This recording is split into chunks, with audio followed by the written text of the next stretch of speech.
Hola a todos y bienvenidos a Crimen en Serie. Soy Ainam y hoy vamos a dar voz a un caso lleno de mentiras y sufrimiento. Diego Bello era un chico de 32 años que quería cumplir su sueño de fundar un negocio. Viajó por muchos países buscando su lugar. Cuando llegó a Filipinas, se enamoró del país, de una chica y de una oportunidad empresarial. Decidió que allí estaba su sitio, aunque lo que encontraría sería su final. Pero antes de empezar, agradeceros una semana más que me acompañéis y perdonad si me notáis la voz distinta, pero estoy acatarrada y tengo bastante congestión, algo que es normal en esta época del año. Ya estamos finalizando la segunda temporada, el último episodio será el 27 de este mes y por ello aviso a los fans de que la nueva temporada no empezará hasta el 7 de febrero, ya del nuevo año 2025. Así que si queréis pausar vuestra suscripción de pago hasta la vuelta, pues ahora es el momento de hacerlo. Y ahora sí, hoy es viernes de podcast y vamos con el caso.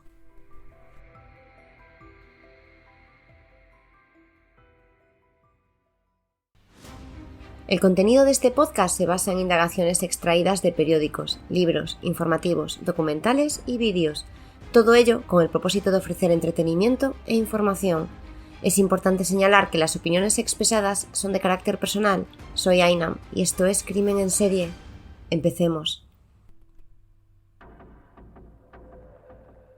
Diego Bello nació en A Coruña en 1987. Era un chico alegre, deportista, muy sociable, emprendedor e independiente. Le encantaba todo lo relacionado con el mar. Disfrutaba viajando y de su gran afición que era el surf. Desde su mayoría de edad empezó a conocer mundo, Londres, Australia, Tailandia, y buscar un lugar donde poder emprender en aquello que más le gustaba. Su gran sueño era tener su propia marca de ropa, de estilo surfero y urbano. A pesar de estar lejos de casa, no pasaba un día sin que llamase a su familia. En 2017, cuando tenía 30 años, viajó a Siargao, Filipinas, en busca de naturaleza y olas. Le encantó el país y pronto le surgió la oportunidad de negocio en aquel lugar, por lo que decidió instalarse allí y emprender. Poco después inició la creación de su marca de ropa, Mamón Surf Co., nombre que, aunque a nosotros nos parezca extraño, es una isla situada en Filipinas que pertenece a la provincia de Surigao, donde residía Diego.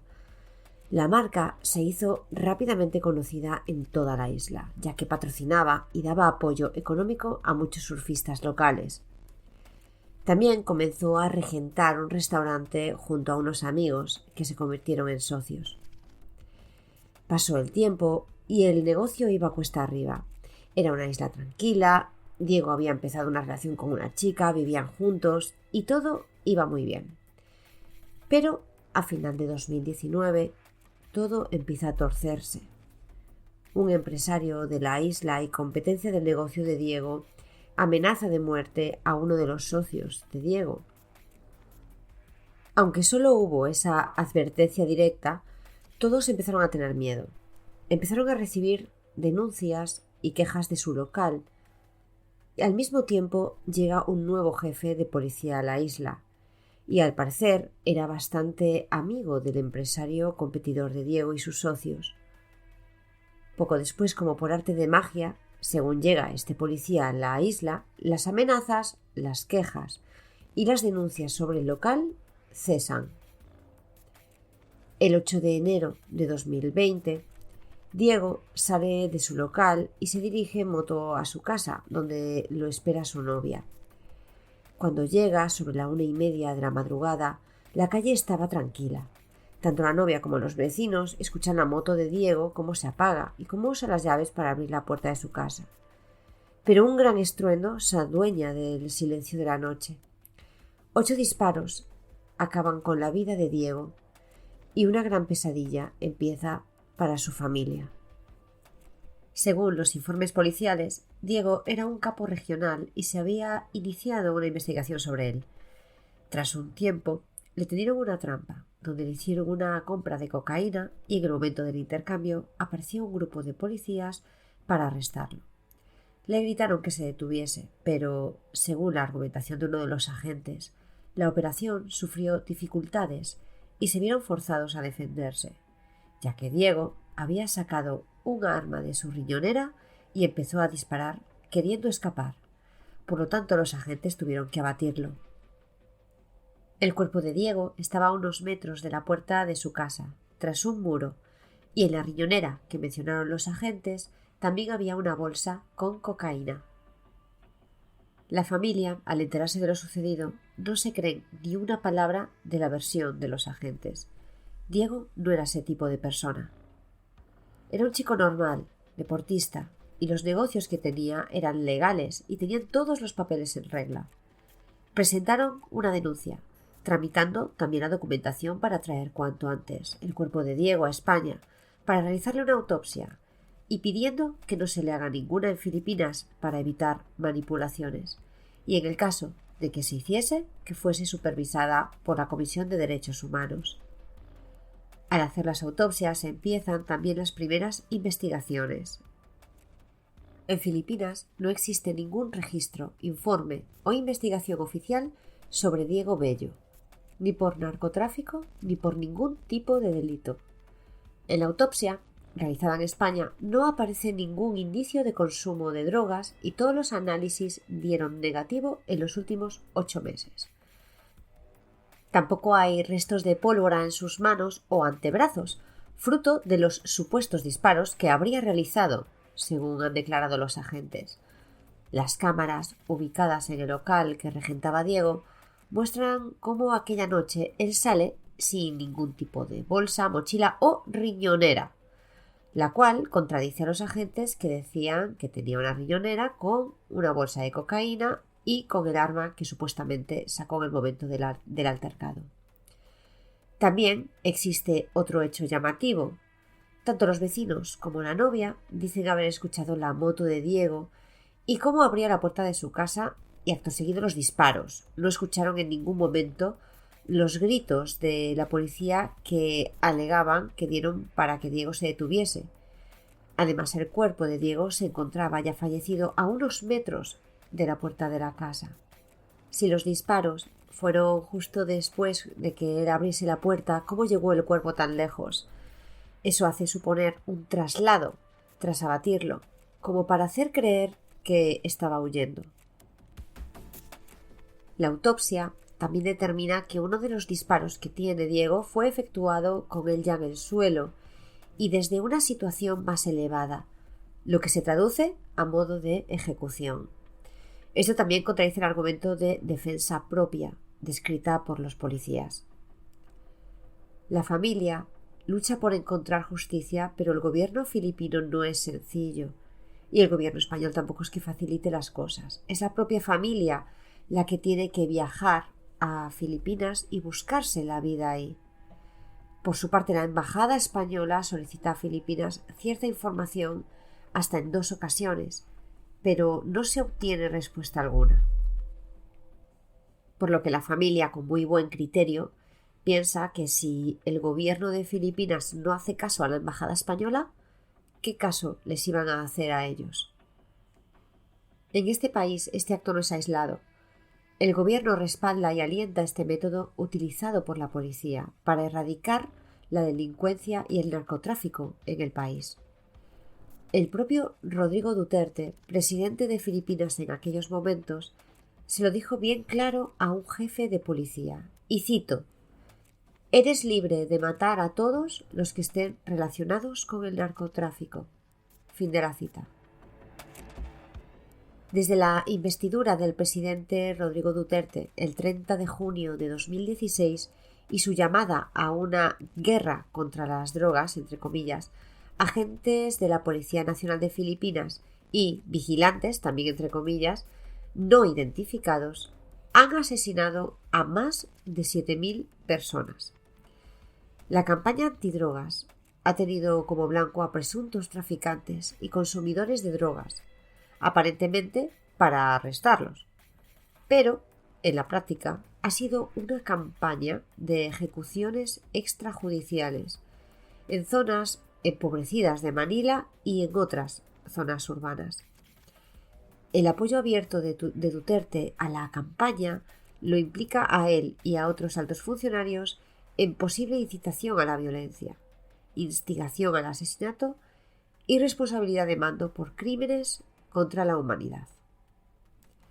La Organización de Derechos Humanos ya en 2016 había iniciado una investigación examinando 24 incidentes que provocaron 32 muertes que involucraron a miembros de la Policía Nacional de Filipinas y concluyó que los informes oficiales de la policía sobre estos incidentes invariablemente alegaban defensa propia para justificar los asesinatos policiales, contrariamente a los relatos de testigos oculares que describen los asesinatos como asesinatos a sangre fría de sospechosos de tráfico de drogas, desarmados y detenidos.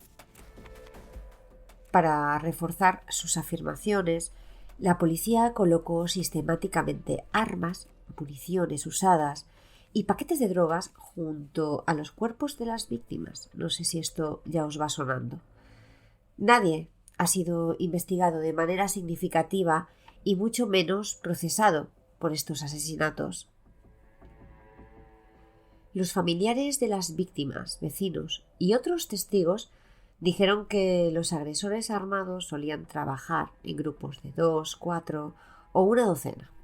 Vestían ropa de civil, a menudo todos de negro, y se protegían el rostro con pasamontañas u otras máscaras. Golpeaban las puertas e irrumpían en habitaciones, pero los agresores no se identificaban ni presentaban órdenes judiciales. Los familiares dijeron haber oído palizas y a sus seres queridos rogando por sus vidas. El tiroteo podía ocurrir inmediatamente, a puerta cerrada o en la calle. Los pistoleros podían llevarse al sospechoso, donde minutos después sonaban los disparos, y los residentes locales encontraban el cuerpo, o el cuerpo era arrojado a otro lugar más tarde. Los vecinos decían que incluso a veces se veía a la policía uniformada asegurando el perímetro antes de que sucediesen supuestos altercados imprevistos. Además, que Rodrigo Duterte envíe el mensaje de que los implicados no deben de temer rendir cuentas hace que los asesinatos puedan llevarse a cabo con total impunidad. Gracias a todos los estudios y a la insistencia de la familia de Diego, que no ha dejado de luchar ni un solo segundo para que se indagara sobre lo sucedido, se ha llevado a cabo una investigación que, tras muchos meses de búsqueda, problemas y mentiras que no han conseguido desestabilizar la fortaleza de la familia, han llegado a determinar que ese tiroteo nunca se produjo y que fue un escenario inventado, entre comillas, por la policía. En la escena se habían encontrado casquillos de 2 calibres diferentes, los de las armas que portaban los policías y los de la que supuestamente utilizó Diego.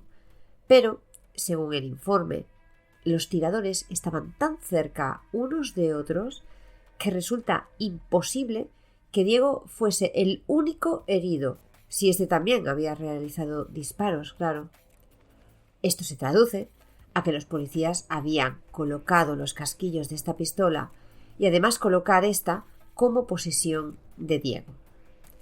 La NBI, Oficina Nacional de Investigación, intensificó sus esfuerzos, lo que finalmente resultó en la presentación de cargos penales contra 3 policías filipinos, aunque esta investigación se enmarca dentro de otra mucho más amplia, con 154 policías posiblemente involucrados en operaciones antidroga, donde ocurrieron muertes sospechosas.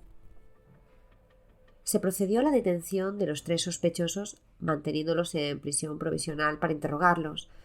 Los agentes, en 3 documentos muy similares, se reafirman en su versión y reproducen casi de forma milimétrica el contenido del escueto atestado policial que básicamente repite lo que dije al principio sobre la defensa propia. Tras las declaraciones, fueron puestos en libertad. En marzo de 2022, la Fiscalía filipina solicita la apertura de juicio para los 3 acusados del asesinato de Diego, donde la Comisión de Derechos Humanos de Filipinas elaboró un informe en el que echa por tierra el atestado policial y considera que lo que ocurrió en la noche del 8 de enero del 2020 fue un asesinato. E incluso lo califica como ejecución sumaria. La falta de pruebas convincentes también hizo que el fiscal del caso presentara cargos de asesinato, falsificación de pruebas y perjurio contra los 3 acusados. También la Oficina Nacional de Investigación de Filipinas aporta un informe donde desmonta punto por punto las acusaciones contra Diego e incide en que todo fue un montaje y que hubo una conspiración para asesinar al joven. Un mes después, el juez del caso decretó la detención y arresto de los 3 policías, dada la gravedad de las acusaciones y las pruebas en su contra que se habían hallado. A pesar de esto, y después de transcurridos más de 2 meses, la policía filipina les concedió un permiso a los agentes investigados a los 4 días de habérseles notificado la orden de arresto, por lo que se sospecha que se estaba intentando dilatar lo máximo posible su detención, no acatando las órdenes judiciales. La familia de Diego temía una fuga por parte de los asesinos, por lo que solicitan que estos no puedan salir del país. Pasan los meses y los 3 policías no dan señales de vida. Tras casi un año en búsqueda y captura, los 3 agentes se entregan el 6 de febrero de 2023. Una sorpresa para los familiares, que no saben el motivo de que se hayan entregado, pero es una pequeña alegría que aceptan. El 7 de agosto de 2023 se lleva a cabo la vista preliminar donde se determinará si los acusados podrán estar en libertad hasta el día del juicio. La familia teme esta decisión. Los 3 agentes ya habían desaparecido durante casi un año una vez y si se les dejaba en libertad había la gran posibilidad de que esto volviese a suceder e incluso que desaparecieran para siempre y no conseguir la justicia para Diego que tanto han luchado por obtener. Además, también se pide el traslado del juicio a un tribunal de la capital Manila para una mayor diligencia en la tramitación del caso. Por suerte, se aceptaron las peticiones. El juicio se celebraría en la capital y los acusados deberían permanecer en prisión hasta que se celebrase el juicio. Todo esto se aceptó bajo la circunstancia de que los policías estuvieron prófugos de la justicia de su país durante 10 meses antes de entregarse voluntariamente. Además, también pesaba sobre ellos la acusación de falsificar pruebas para justificar la muerte de Diego. El juicio estaba previsto que se iniciara el 11 de octubre de 2023 y se realizarían 2 sesiones cada mes. En la primera jornada, la Fiscalía presenta la acusación sobre los 3 agentes por un delito de asesinato y otro de manipulación de la escena del crimen. Suben a testificar los primeros testigos, entre los que se encuentra una experta en balística del NBI, órgano del Departamento de Justicia filipino. Tras esto, las sesiones quedan suspendidas hasta el 30 de octubre por coincidir con elecciones en el país y se fijó la fecha de reanudación para el 21 de noviembre, cuando continuaría la declaración de la experta en balística. Mientras, la jueza del juzgado número 1 de la Corte Regional de Manila decide trasladar a los 3 agentes acusados a la prisión municipal de la capital, compartiendo espacio con presos comunes. Está considerada una de las cárceles más superpobladas del mundo, donde los reclusos conviven hacinados. Este lugar alberga prácticamente 5 veces más población de la que se esperaba cuando fue diseñada.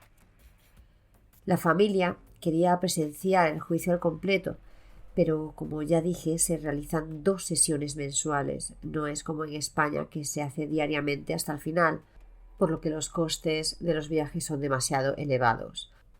En la segunda sesión sí que están presentes los padres de Diego.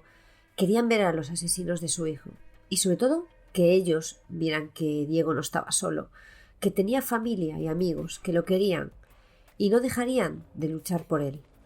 Estuvieron muy cerca de ellos, ya que la sala era pequeña, pero los padres de Diego se mantuvieron fuertes. En esta sesión se prosiguió con la declaración de la experta en balística, que acreditó que la situación de las balas no se correspondía con una situación de defensa propia como habían alegado los policías.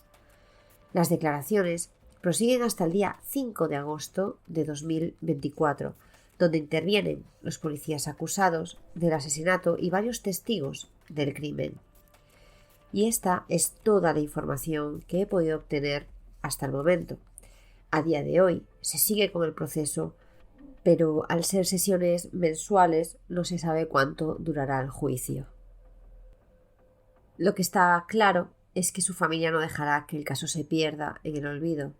Por muy lejos que esté la justicia, ellos estarán allí para que se lleve a cabo en nombre de su hijo Diego.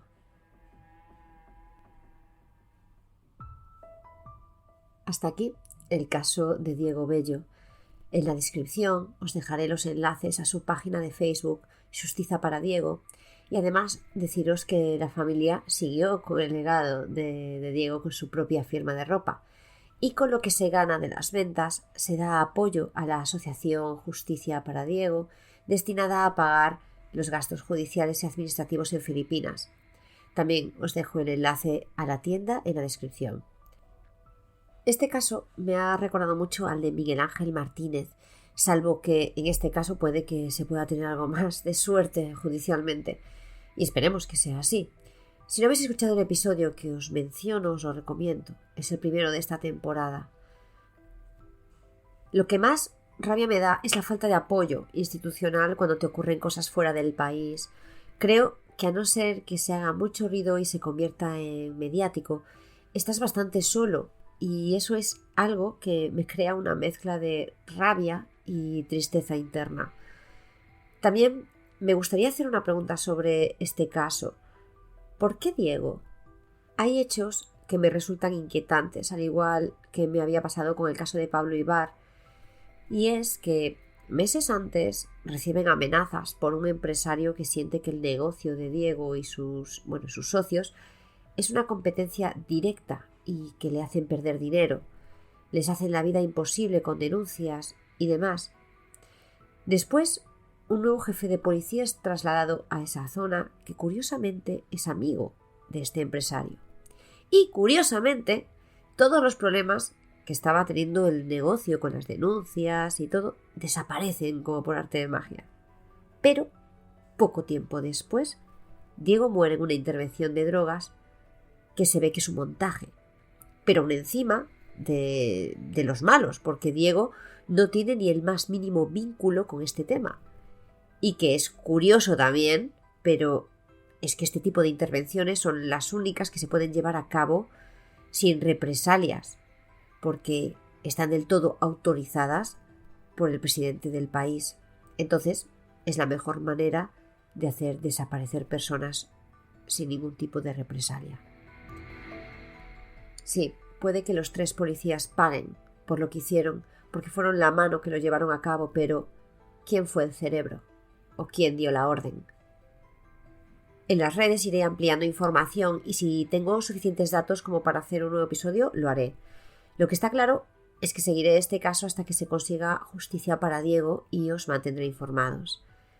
Y bueno, algo que no he mencionado, pero que creo que sobra decirlo.